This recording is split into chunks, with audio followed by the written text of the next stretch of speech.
And I'm delighted to speak at Reform this morning. It's an organisation, as Louis has said, with a relentless commitment to improving our public services and securing value for money in them. And this is the big theme of the speech that I'm going to be giving this morning. I want to start, though, with the wider debate which we're having around our higher education finance system and how we fund our world-class universities. And I want to start by looking at some of the misconceptions that there are in this debate, and also to make an assessment for you of the impact of Labour's proposals and what they would mean for students, universities and taxpayers. I want to start, though, by reminding us all of the goals, the three goals that we have for our university student finance system. So, to be fair and sustainable, the system must, first of all, provide the resources to sustain our world-class HE sector. Second, it's got to fairly share those costs between the general taxpayer and the individual student. And thirdly, it's got to remove barriers of access so that people from disadvantaged backgrounds can get a chance to go to university in the same way as those from more advantaged backgrounds. So let's start with the first of those things, which is the sustainability of our world-class system. Sustaining excellence is only possible if we have a system that delivers secure funding that is capable of meeting increasing student demand and of enabling our institutions to invest in quality. The 2012 reforms have done this. They've delivered a 25% increase in per student, per degree funding. Our funding per student is now at its highest level in any time in the last 30 years, according to the IFS. And that's a considerable achievement and a major achievement of the 2011-2012 reforms. And it's no wonder that the OECD repeatedly confirms that the English system is one of the few countries in the world that has figured out a sustainable approach to higher education finance, a view that Andreas Schleicher reiterated as recently as September 2016 in a different form. The international reputation of the UK's university system, which is evident in our enviable position in global league tables and in our appeal, our strong appeal to international students, has been hard won, and we must protect it. Our drive to secure greater value for money for all students through the further steps I'm announcing this morning will help our universities to maintain their global standing as well as their domestic standing. So let's turn to the second objective, which is how we achieve a fair division of the cost of higher education between its various beneficiaries. So we all know that we gain from living in an educated society, not just culturally or intellectually, but also materially. The nurses and doctors who staff our hospitals and the programmers who code our software benefit all of us with their degrees, as do the many graduates who enjoy a higher income and pay more tax as a result of their studies. But at the same time, it's well understood that a degree confers a significant private benefit. Over a graduate's lifetime, a degree is on average worth an additional £170,000 in salary for a man and £250,000 of additional salary for a woman. We believe it is fair that some of the costs associated with these significant benefits should be borne by graduates rather than by taxpayers, not all of whom will have had the opportunity to go to university. Now, our system delivers this essential balance. Students pay, on average, roughly 65% of the cost of the system through fees, while the taxpayer bears around 35% of the cost through teaching grants and subsidies to the student loan book. And the taxpayer would pay a much higher share if we were also to take into account the government's very considerable contribution to the research that's undertaken in our universities, much of which is going to be operated through UK research and innovation, which by the end of 2020 will have a budget of around £8 billion. So, looking at the third objective of our student finance system, that is about how we ensure that it is successfully removing barriers to access to all students who are keen to go into higher education, especially for prospective students from disadvantaged backgrounds. Now, our finance system ensures that graduates, as you know, only begin to pay back their loans if they're earning over £21,000. Unlike commercial loans, they're available to all students, regardless of their background or financial history. Now, the result is that students are going to university in record numbers. Last week's UCAS application figures showed that the overall number of 18-year-old applicants in the year to June 2017 is higher than it has ever been at this deadline. UCAS data also shows application rates among BME 18-year-olds and application rates among young people from disadvantaged backgrounds are also at their highest recorded levels. The application gap between the most advantaged and the least advantaged is clearly still too high in our system, but thanks to the reforms to the student finance system, young people from the poorest areas are now 43% more likely to go to university today than they were in 2009-2010. Because we are committed to our goal of improving access, we continue to watch these data exceptionally closely for any areas where we are not seeing this welcome progress. Now, you will know that the same UCAS data did show a fall in older applicants. Some of this fall is a direct result of the successes of the current system. Because more 18-year-olds have had the chance to go to university in previous years, the stock of older potential applicants today has fallen. The buoyant job market has also reduced demand for study among older students. But we recognise that older applicants wishing to study part-time need additional financial support, which is why we are introducing for the first time, starting next year, a maintenance support package for part-time students. The decline in nursing applications has also caused alarm. We need to remember that our old funding model for nursing education, which asked the health department to fund these degrees from its budget, was failing to provide the NHS with the nurses it needs. With arbitrary limits on numbers, it was choking off the supply of nurses to the NHS, denying thousands a shot at this rewarding career. And in 2014 alone, we had to turn away 37,000 applicants to nurse training places, even though the NHS needed a great number of them. Under the new system, universities will now be able to offer up to 10,000 more nursing, midwifery and allied health professional training places over this Parliament. And it's important to note that applications remain high under this new system, with almost 2 applicants for every place. The new system will allow us to fill the training places we need and to ensure that trainees get the support that they need to pursue their studies, with the most disadvantaged among them receiving up to 25% more additional financial support from the government. With the new master's loan in place, demand for which has been exceptionally strong in its first year of operation, with new doctoral loans on their way, and with legislation now passed that enables us to provide a new alternative finance product that is compatible with Islamic principles, we are widening access to higher education to a broader range of people and at higher levels than at any stage before. Taken together, this all amounts to a total transformation of our student finance system.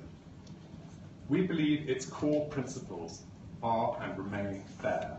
They are, as I said, enabling the wider participation in higher education that our economy needs, in sustaining the financial underpinnings of university teaching and research, and all the while sharing the cost fairly between the individual and the general taxpayer. And we do not propose to abandon them.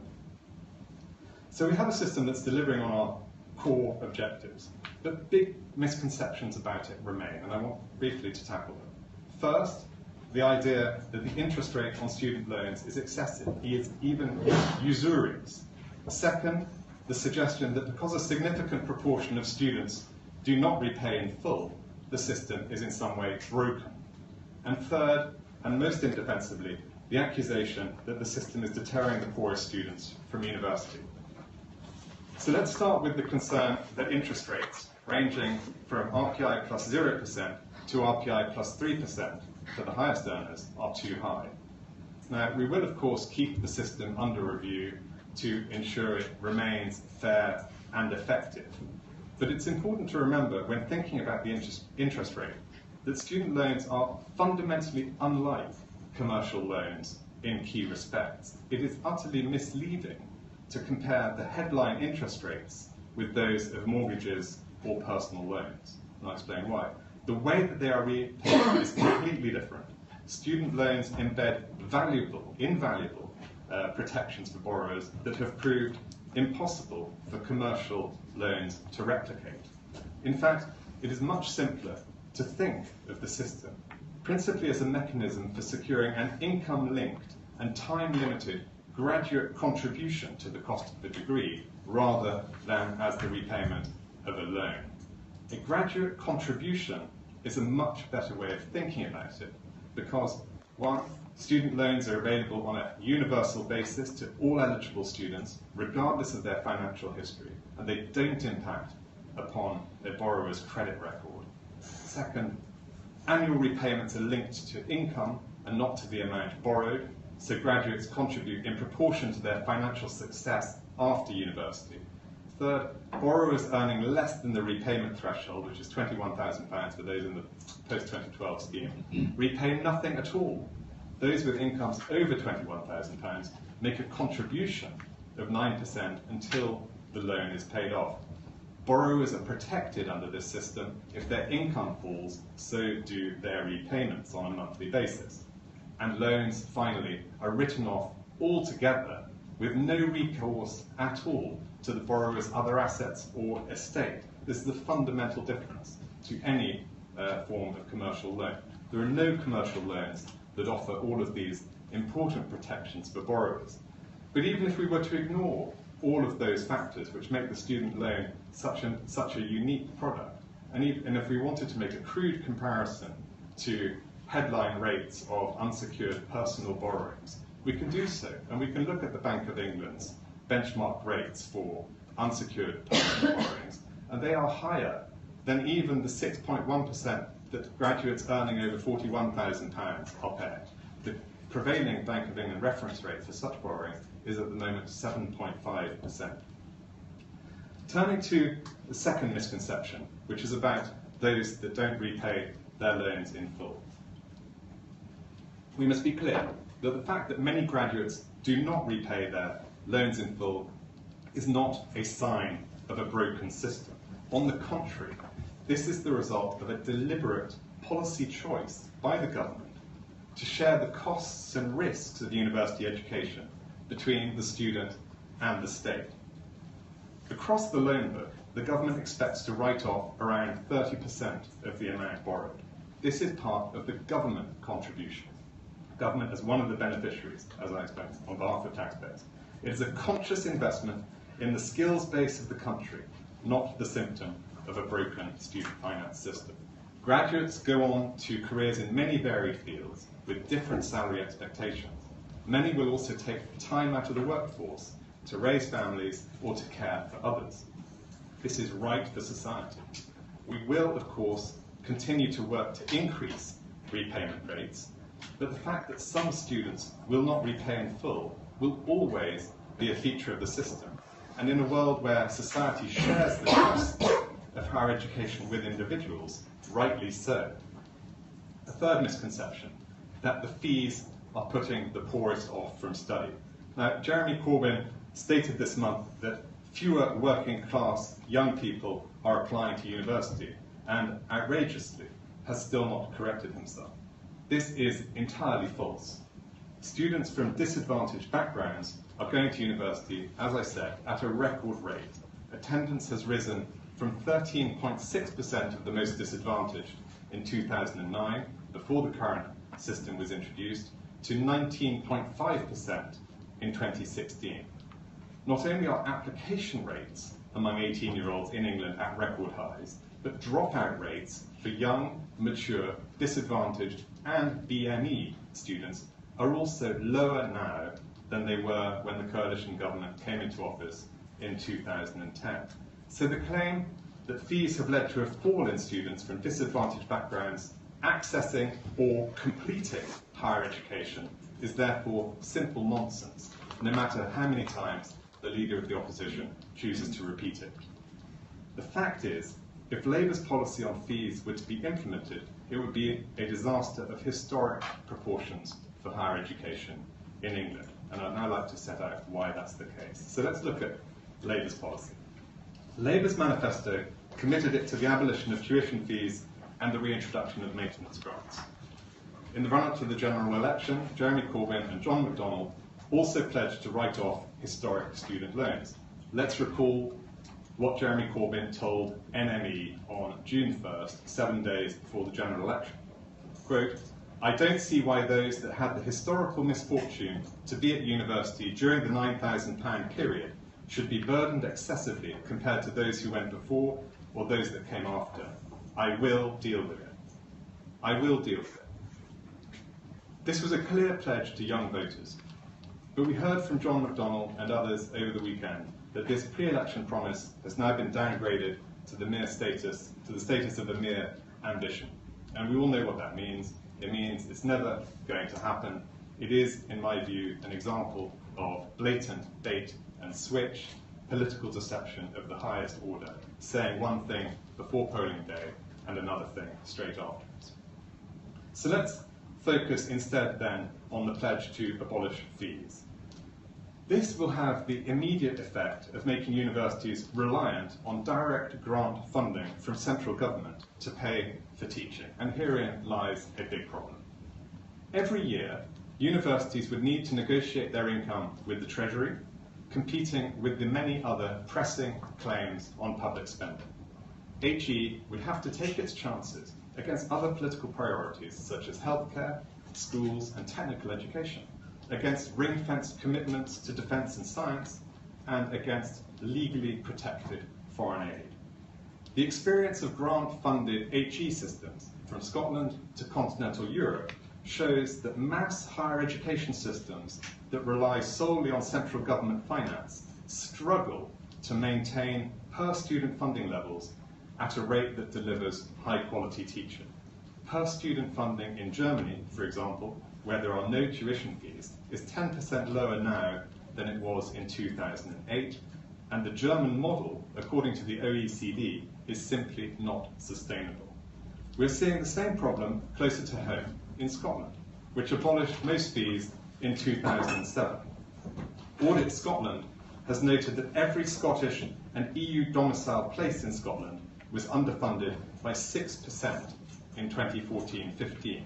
So it's small wonder that when the Times Higher asked Vice-Chancellors last week whether they thought public funding would fully compensate for the shortfall in university income if fees were to be abolished, only 8% said yes. Now, of course, that's hardly surprising, because in England, we've seen it for ourselves. We've had our own experience of the decline in per-student funding in the not-too-distant past. In the aftermath of the global financial crisis of 2007-2008, the Labour government, the last Labour government, cut university funding by about £900 million a year, notwithstanding its avowed and sincere commitment to supporting higher education. And in the 2 decades before top-up fees were introduced, resource per student funding in higher education fell by over 40%. Indeed, that was the precise reason that the Deering Review was set up with cross-party agreement. As Lord Deering later said, the crisis in 1996 was the result of a period of very fast growth in student numbers, financed in very substantial part by severe reductions in the unit of resource for teaching and massive decay in research infrastructure. We've seen this movie before, and it's got a Reservoir Dogs ending for universities. The effects of such a significant fall, long-term fall, if repeated today, would be far-reaching. If the per-student funding steadily shrinks, the system will suffer a slow descent to mediocrity. For individual universities, the process may be much more painful. Departments will close, and perhaps whole institutions. The sector would change beyond recognition, shattering its aspirations to world-class status. But it's not, of course, just our university system that would suffer under Labour's proposals. Young people would suffer too. as financial constraints would dramatically limit access to higher education. The most worrying and perhaps the most counterintuitive effect of abolishing fees would be to reduce sharply the participation of students from the most disadvantaged socioeconomic backgrounds. To control spending in a context of rising demand for free higher education, the Treasury would inevitably slam back on student number controls. The student number controls we've been able to lift by putting in place a finance system that shares the cost between the taxpayer and the individual beneficiary. As rationing returned, universities would offer places to those easiest to recruit and retain, which will mean, in great part, those with the highest grades. Bearing in mind the relatively small number of students on free school meals securing 3 A's, for example, the very people that abolishing fees was supposed to help would end up being its most immediate casualties. We know from the example of Scotland that it is students from disadvantaged backgrounds who are most likely to miss out on university places in that situation. The Sutton Trust has noted, as recently as 2016, that the Scottish Government's policy of avoiding tuition fees meant that it was obliged to cap university places with particularly negative consequences for less advantaged students. English 18-year-olds from the least deprived areas are 2.4 times more likely to go to university than those from the most advantaged areas. But from the least deprived areas are 2.4 times more likely to go to university than those from the most deprived areas. But in Scotland, with no fees and with student number caps, the difference is greater than 4 times. So Labour must face up to this uncomfortable truth. The policy that they claim will make it easier for disadvantaged kids to go to university will in fact worsen their life chances and undermine the social mobility they claim to promote. So if ever there was a policy for the few, not the many, this is it. Now, alternatively, to try to abolish fees without introducing a cap on admissions would send English universities down the path that some other European countries have ended up on, with large, woefully underfunded cohorts of first-year students neglected by university staff, doing degrees of limited value in overcrowded lecture halls. We only need to look at systems that have gone down this route to understand why we should take great pains to avoid doing so ourselves. The OECD, again, has noted that the governments in France, Germany, and Spain, quote, are neither willing to put in the required funds, nor allowing universities to charge tuition. They end up compromising quality and restricting access. Finally, there is the question of value for taxpayers. The cost of delivering a policy that would be bad for universities and bad for young people, especially those from disadvantaged backgrounds, would be most disastrous of all for the general taxpayer. The IFS estimate that the annual additional costs of over £12 billion over the next 5 years for removing fees and reverting to pre-loan levels for maintenance grants. In addition, there would be a one-off expenditure required to make good the promise of writing off historic student debt of £89 billion. And if Labour wanted to go the whole hog and to compensate graduates for historical borrowing they've already repaid, that would be a further £14 billion. The additional annual costs would add 1 percentage point to the budget deficit, or an equivalent of, if raised through taxation, an extra 2.5p on the basic rate of income tax. Meanwhile, the student debt write-off would increase the national debt by 5 percentage points, adding a sum of around £3,800 for every household in the country. What is more, all of these costs would need to be borne by the general taxpayer, whether he or she had gone to university or not. Gone altogether would be the concept of a fair sharing out of the costs of university between graduates with higher than average lifetime earnings and society at large. Taxpayers would have to foot the entire bill. This would, of course, be particularly galling at a time when the reimposition of student number controls were taking away from many the chance to go to university at all. As the IFS has observed, abolishing tuition fees would also be socially regressive. As well as unfairly burdening the general taxpayer, it would benefit mainly those students going on to well-paid jobs who repay their loans in full. Jeremy Corbyn has evidently decided that he does not care for this inconvenient truth. The populist appeal of abolishing tuition fees counts for more than reducing inequality. The critical question now is not how we fund university, but how we ensure a system that is sustainably financed also delivers the highest quality teaching and graduate labour market outcomes for its students. So I want to turn now to value for money, which is an increasingly pressing issue in higher education. For a second year running, the Higher Education Policy Institute Student Survey has shown more students in England, 37%, believing they have received poor value than good value, 32%. Employers are losing confidence in the signalling value of some qualifications, which are failing to hold their worth over time as degree inflation tears through the system. While the average graduate earnings premium remains compelling, too many, perhaps a fifth to a third of students, are ending up in non-graduate jobs.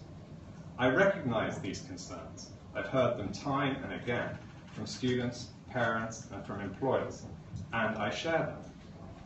Students taking out taxpayer-backed loans to attend university rightly expect the highest quality teaching and to secure good labour market outcomes that justify their investment of time and money.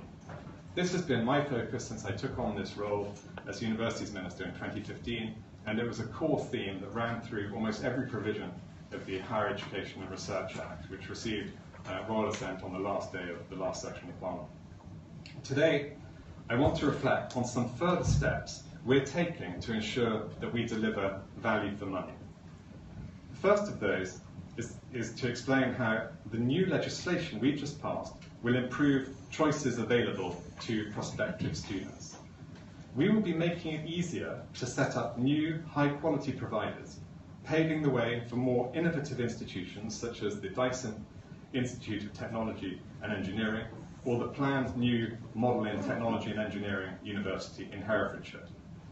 The Act also makes it easier for universities to offer two-year degrees to students keen for a faster pace of learning and a quicker route into the workforce.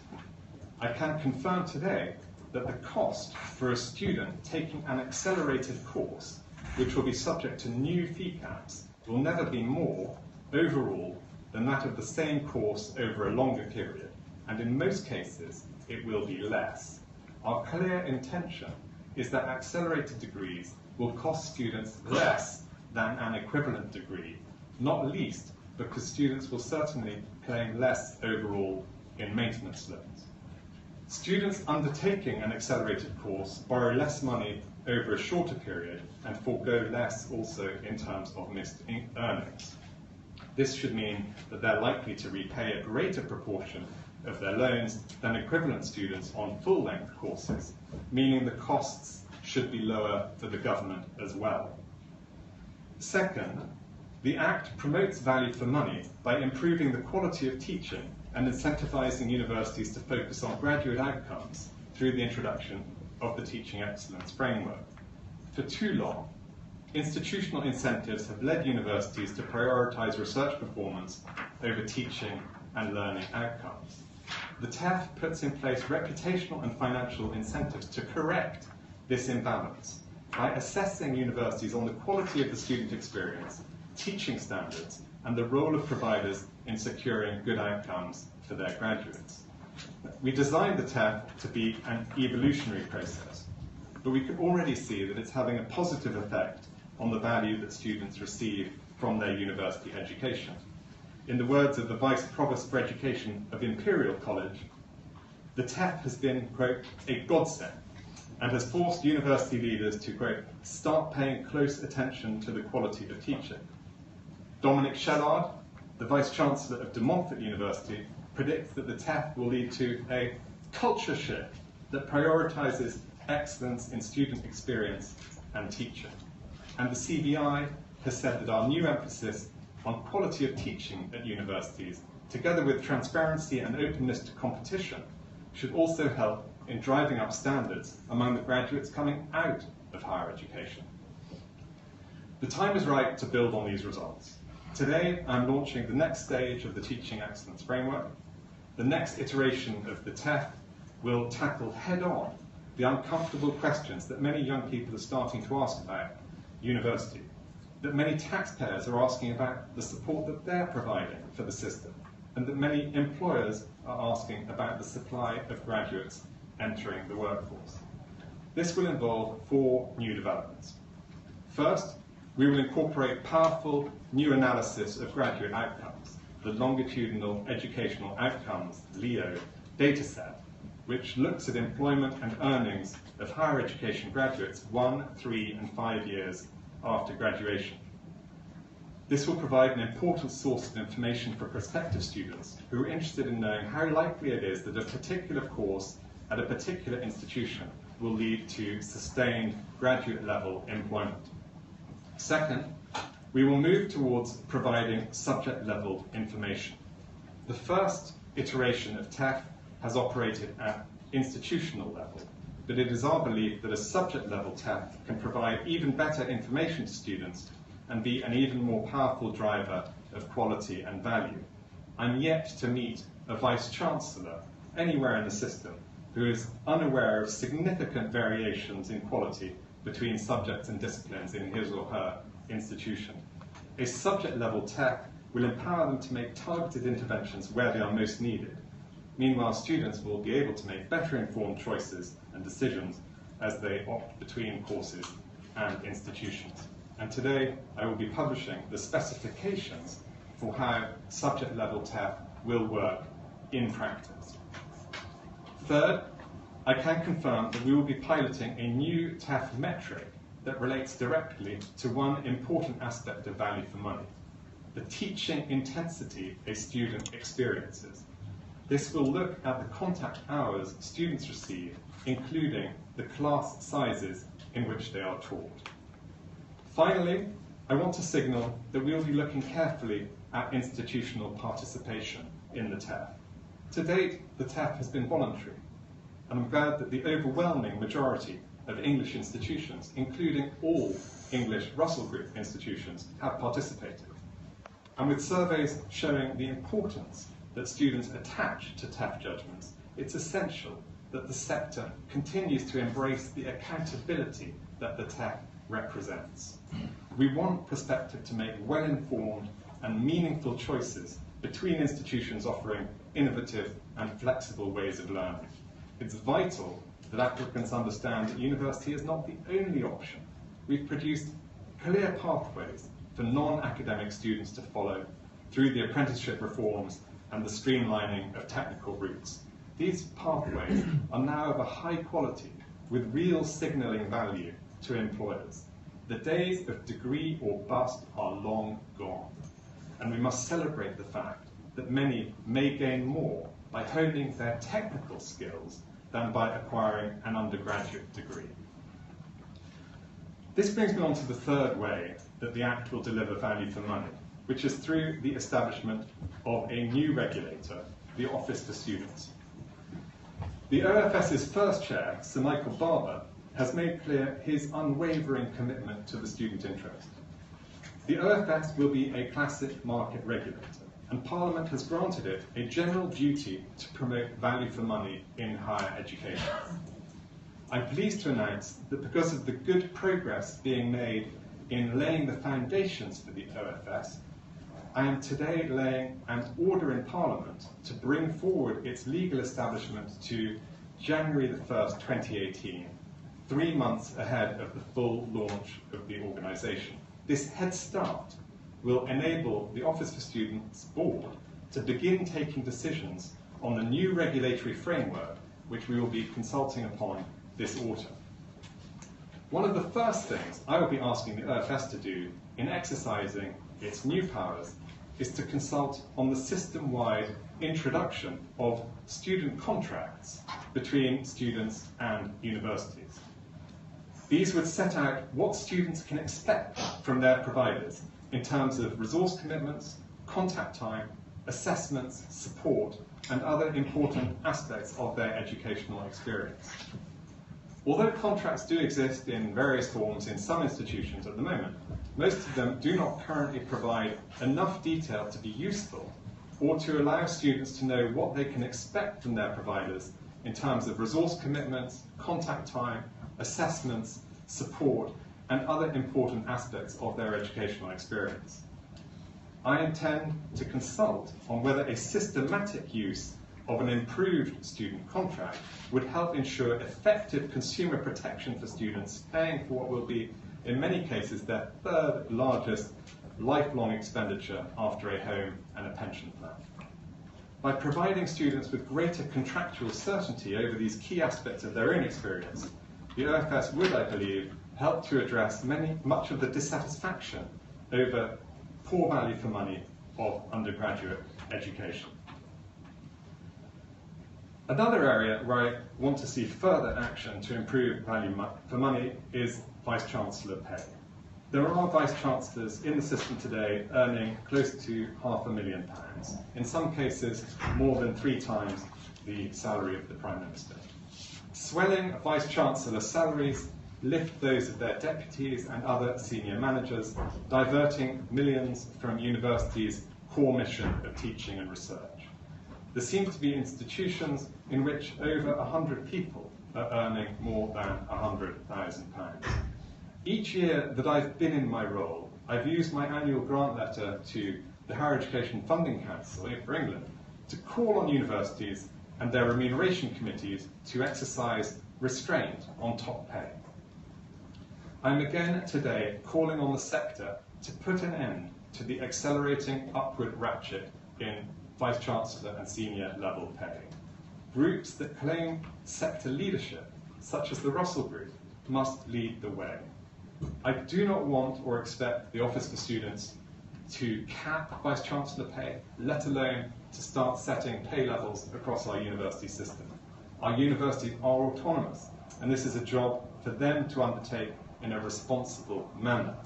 Rather, I want the OFS to examine senior pay from a value for money perspective and to offer advice on the considerations to be taken into account by remuneration committees. Performance against benchmarks in the Teaching Excellence Framework is a potential indicator of value added that remuneration committees might consider before approving high pay awards. The essential principle must be that exceptional pay can only be justified by exceptional performance. Universities must justify the exceptional circumstances for pay awards that exceed the pay of the PM, and where there is no justification, they must clearly exercise restraint.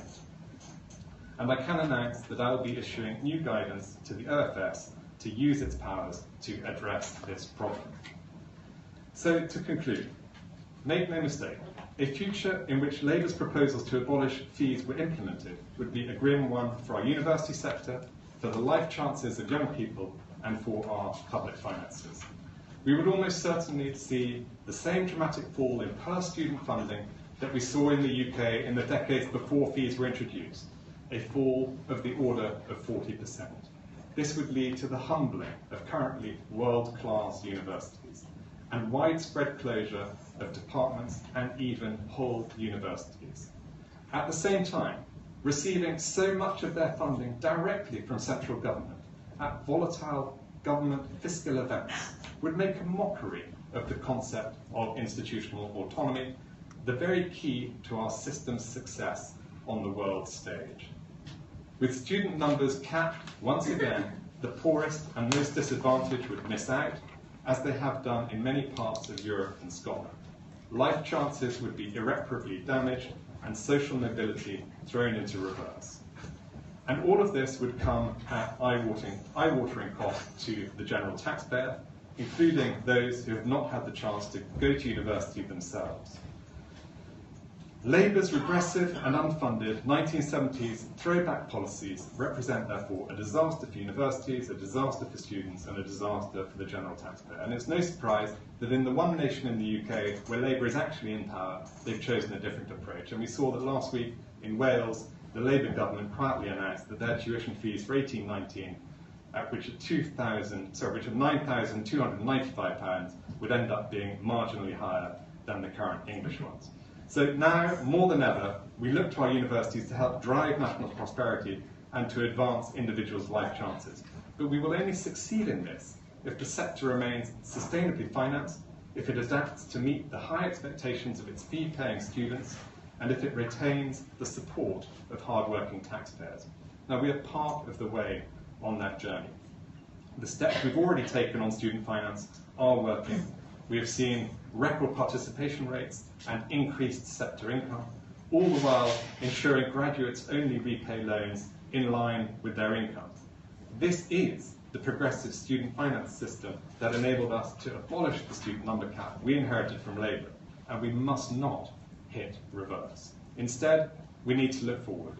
Our universities may top the global research rankings, but public unease over value for money for undergraduates across the system as a whole cannot be allowed to continue. That is our focus as we implement the Higher Education and Research Act, as we establish the Office for Students, and as we deliver the Teaching Excellence Framework at subject level. Students applying to university this year and across this Parliament will have more information, more choice, and more flexible ways of learning than ever before. And underpinning all of this will be a new contract between the student and the university, a contract that underpins their rights as consumers and ensures value for money throughout their course and throughout their working lives. Thank you.